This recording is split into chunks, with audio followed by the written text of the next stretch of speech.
Please like, comment, share, and subscribe to Aesthetic Tales. Today we are going to do Rosogolla. So for that, first I have curdled a liter of milk and I have kept it in a strainer until it looks like this. Now I'm going to crumble it for at least straight 10 minutes until this becomes really smooth.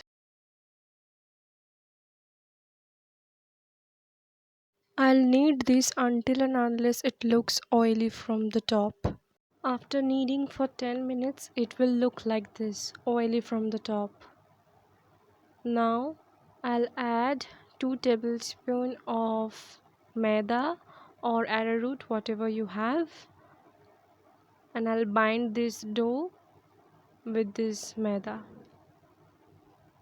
Now, if you want your Rosogolla to look like a sweet shop's one, then you can add a pinch of baking powder in it, just a pinch.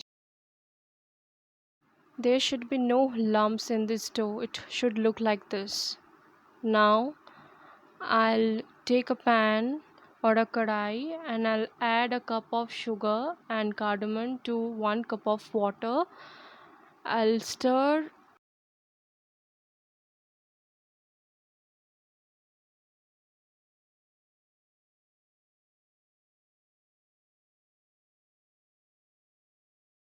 Now I'll add 1 tablespoon of clarified butter or ghee, whatever you say, and I'll mix this until and unless it looks clear. I'll boil it. I made 8 balls from that dough.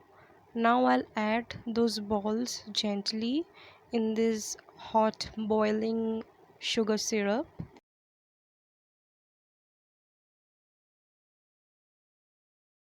I'll stir in between and I'll set a timer for 10 minutes and I'll cover this with a lid.